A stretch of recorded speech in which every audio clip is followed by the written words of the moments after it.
Hi, my name is Kay Bussey, and today I'm going to be telling you about Russell Wilson.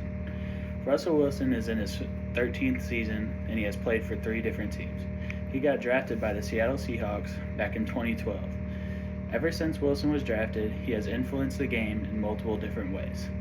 I think that I'm credible to speak about Russell Wilson because I've watched him since he entered the league and watched most of his games since he entered the league.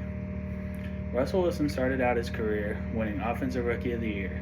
He also led the Seahawks to an 11-4 record, where they lost in the divisional round. The next year, he led them to their first Super Bowl win in franchise history over the Denver Broncos. The first 2 years, he threw for over 2,000 passing yards and 26 total touchdowns. But the thing that made Russell Wilson stand out the most was that he could also scramble to get yards, but also throw on the run. In his first 2 years, he ran for over 500 yards and 4 touchdowns. His third season, the Seahawks made it to the Super Bowl again, but fell short on the final play after Wilson threw a pick on the goal line. The next 2 years, the Seahawks would lose in the division round, but Russell Wilson cemented himself as one of the best quarterbacks in the league. The next few years, Russell Wilson was still tearing up the league with his arm and legs, but the Seahawks were not good enough and would lose in the playoffs. The second half of Russell Wilson's career did not go as well as the first half. In 2021, Wilson got hurt, and at the end of the season, he also played one of the worst years yet, going 7-9, missing the playoffs for the first time since he entered the league. The next year, Wilson got traded to the Denver Broncos, which is known as one of the worst trades in NFL history. He got traded there for 2 first-round picks and did not play up to expectations. He also got one of the biggest contracts at the time for quarterbacks. His first year with the Broncos, he went 5-11, and they fired their head coach halfway through the season. Wilson threw for just 16 touchdowns and 11 interceptions. The next year, after hiring new head coach Sean Payton, they went 8-9, but they would bench Russell Wilson at the end of the year to not have to pay him in case he got injured. The offseason, Wilson was cut by the Broncos, which left the Broncos with the biggest dead cap hit in NFL history. The cap hit was negative $53 million, and the next year, it would be $32 million.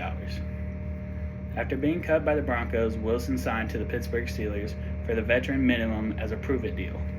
He was hurt at the beginning of the year, but in Week 7, Wilson got his first start of the year and has been on a 3-game winning streak ever since, and has yet to lose with the Steelers. The Steelers are 7-4, and Wilson is looking to revive his career and get back on pace to making it into the Hall of Fame.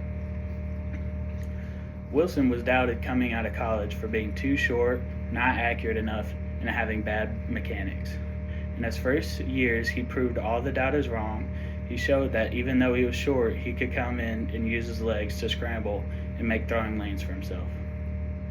He also worked on throwing mechanics and accuracy coming into the league in his rookie year. His mobility and arm talent from playing baseball helped him in the NFL because he could throw on the run and scramble, so defenses had to contain him in the pocket, but that proved to be easier said than done. After teams saw that shorter, mobile quarterbacks could work in the NFL, more teams took the risk of drafting them. Examples like Kyler Murray and Bryce Young have been tearing up the league. Kyler Murray has also had a baseball background, which helped him to do many things like Russell Wilson. Wilson also started a trend of teams drafting more mobile quarterbacks rather than pocket passers. This trend influenced the drafting of quarterbacks like Lamar Jackson and Josh Allen. Both are taller than Wilson, but have the mobility to create out of structure and throw on the run. Today in the NFL, most quarterbacks are able to improvise and throw on the run, but when Wilson entered the league, it was all tall and stationary quarterbacks. That is the end of my speech. I hope that you have learned that how Russell Wilson started and ended his career, how he impacted the position on being able to improvise out of structure and throw on the run. Thank you for listening to my speech.